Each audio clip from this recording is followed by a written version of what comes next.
ಎಲ್ಲರಿಗೂ ನಮಸ್ಕಾರಗಳು.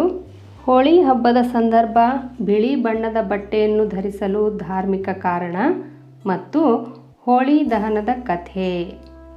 ಬಣ್ಣಗಳ ಹಬ್ಬ ಹೋಳಿ ಎಂದರೆ ಎಲ್ಲೆಲ್ಲೂ ಸಂಭ್ರಮ, ಸಡಗರ. ಬಣ್ಣಗಳನ್ನು ಎರಚುತ್ತಾ ಹಬ್ಬ ಮಾಡುವುದೆಂದರೆ ಖುಷಿಯೋ ಖುಷಿ. ಹೋಳಿ ಹುಣ್ಣಿಮೆಯಂದು ಮನೆ ಮಂದಿ, ಸ್ನೇಹಿತರೆಲ್ಲ ಒಂದಾಗಿ ಬಣ್ಣಗಳಲ್ಲಿ ಮಿಂದೇಳುತ್ತಾರೆ. ಎಲ್ಲರೂ ಒಂದೆಡೆ ಸೇರಿ ಸಂಭ್ರಮದಿಂದ ಕಾಲ ಕಳೆಯಲು ಇದು ಹೇಳಿ ಮಾಡಿಸಿದ ಆಚರಣೆ.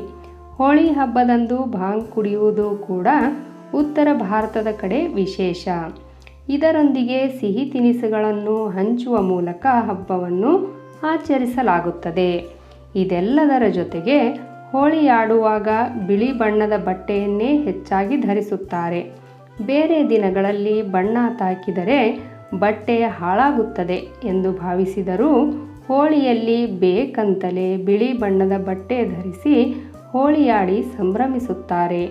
ಆದರೆ ಹೋಳಿ ಸಂದರ್ಭ ಬಿಳಿ ಬಣ್ಣದ ಬಟ್ಟೆ ಧರಿಸುವುದರ ಹಿಂದಿದೆ ಹಲವು ಧಾರ್ಮಿಕ ಕಾರಣಗಳು. ಬಿಳಿ ಬಟ್ಟೆಯ ಮೇಲೆ ಹಸಿರು, ಕೆಂಪು, ಗುಲಾಬಿ, ನೀಲಿ ಮತ್ತು ಹಳದಿ ಬಣ್ಣಗಳು ವಿಶೇಷವಾಗಿ ಕಾಣುತ್ತವೆ. ಅಷ್ಟೇ ಅಲ್ಲ, ಹೋಳಿ ಹಬ್ಬ ಬರುವುದು ಬೇಸಿಗೆ ಕಾಲದಲ್ಲಿ. ಈ ಸಮಯದಲ್ಲಿ ವಾತಾವರಣದಲ್ಲಿ ಉಷ್ಣಾಂಶ ಹೆಚ್ಚಿರುತ್ತದೆ. ದೇಹವನ್ನು ಶಾಖದಿಂದ ರಕ್ಷಿಸಲು ಮತ್ತು ಆರಾಮದಾಯಕವಾಗಿರಲು ಬಿಳಿ ಬಣ್ಣದ ಬಟ್ಟೆಗಳನ್ನು ಧರಿಸಲಾಗುತ್ತದೆ ಎಂಬುದು ಒಂದು ವಿಚಾರ.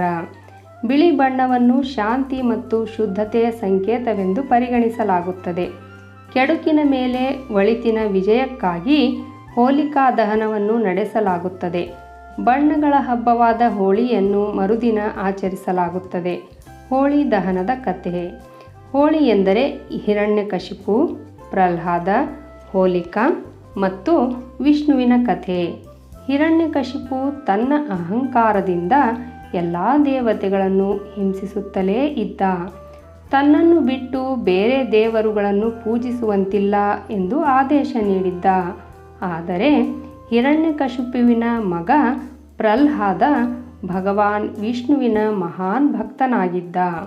ಹಿರಣ್ಯಕಶಿಪು ತನ್ನ ಮಗ ನಿರಂತರವಾಗಿ ಶ್ರೀಮನ್ನಾರಾಯಣನನ್ನು ಸ್ಮರಿಸುತ್ತಿರುವುದರಿಂದ ಕೋಪಗೊಳ್ಳುತ್ತಾನೆ. ಪ್ರಹ್ಲಾದನ ವರ್ತನೆಯಿಂದ ಕೋಪಗೊಂಡ ಹಿರಣ್ಯಕಶಿಪು ತನ್ನ ಮಗನನ್ನು ಕೊಲ್ಲುವ ಆಲೋಚನೆಯಲ್ಲಿ ತನ್ನ ಸಹೋದರಿ ಹೋಲಿಕಾಗೆ ಬರಹೇಳುತ್ತಾನೆ.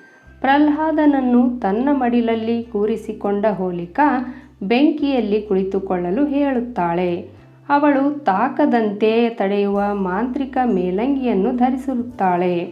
ಹೋಲಿಕಾಳ ಮಡಿಲಲ್ಲಿ ಕುಳಿತು ಬೆಂಕಿಯನ್ನು ಪ್ರವೇಶಿಸಿದ ಪ್ರಹ್ಲಾದ ವಿಷ್ಣುವಿನ ನಾಮವನ್ನು ಜಪಿಸುತ್ತಾನೆ. ಆ ಕಾರಣಕ್ಕೆ ಅವನಿಗೆ ಏನೂ ಆಗುವುದಿಲ್ಲ. ಆದರೆ ಹೋಲಿಕಾ ಬೆಂಕಿಯಲ್ಲಿ ಸುಟ್ಟು ಹೋಗುತ್ತಾಳೆ. ಹಿರಣ್ಯಕಶಿಪುವಿನ ವರ್ತನೆಯಿಂದ ಕೋಪಗೊಂಡ ವಿಷ್ಣು ನರಸಿಂಹನ ರೂಪವನ್ನು ಧರಿಸಿ ಅವನನ್ನು ಕೊಲ್ಲುತ್ತಾನೆ. ಅಂದಿನಿಂದ ಹೋಳಿ ದಹನದ ಆಚರಣೆ ಚಾಲ್ತಿಯಲ್ಲಿದೆ ಎಂಬುದು ಧಾರ್ಮಿಕ ನಂಬಿಕೆ. ಬಿಳಿ ಬಣ್ಣವು ಶುದ್ಧತೆ, ಒಳ್ಳೆಯತನ, ಶಾಂತಿ ಮತ್ತು ಸಾಮರಸ್ಯದ ಭಾವನೆಗಳನ್ನು ಪ್ರತಿನಿಧಿಸುತ್ತದೆ. ಕೆಟ್ಟ ನೆನಪುಗಳನ್ನು ಮರೆಯಲು ಮತ್ತು ಒಳ್ಳೆಯದನ್ನು ಸ್ವೀಕರಿಸಲು ಹೋಳಿಯನ್ನು ಆಚರಿಸಲಾಗುತ್ತದೆ. ಹೋಳಿಯನ್ನು ಸಹೋದರತ್ವದ ಸಂಕೇತವೆಂದು ಪರಿಗಣಿಸಲಾಗಿದೆ. ಬಣ್ಣದ ಹಬ್ಬದ ದಿನದಂದು ಬಿಳಿ ಬಟ್ಟೆಯನ್ನು ಧರಿಸುವುದರಿಂದ ಶಾಂತಿ ಮತ್ತು ನೆಮ್ಮದಿ ಸಿಗುತ್ತದೆ. ಮನಸ್ಸು ಶಾಂತಗೊಳಿಸುತ್ತದೆ. ಎಲ್ಲ ರೀತಿಯ ಆತಂಕ ಮತ್ತು ಭಯ ದೂರಾಗುತ್ತದೆ ಎಂಬ ನಂಬಿಕೆಯೂ ಇದೆ. ಧಾರ್ಮಿಕ ಮಹತ್ವ. ಹೋಳಿ ಸಮಯದಲ್ಲಿ ರಾಹುವು ಉಗ್ರನಾಗುತ್ತಾನೆ. ಪರಿಣಾಮವಾಗಿ ರಾಹುವಿನ ದುಷ್ಪರಿಣಾಮಗಳಿಂದ ವ್ಯಕ್ತಿಯು ಕೆಟ್ಟ ಸಹವಾಸಕ್ಕೆ ಬೀಳುತ್ತಾನೆ.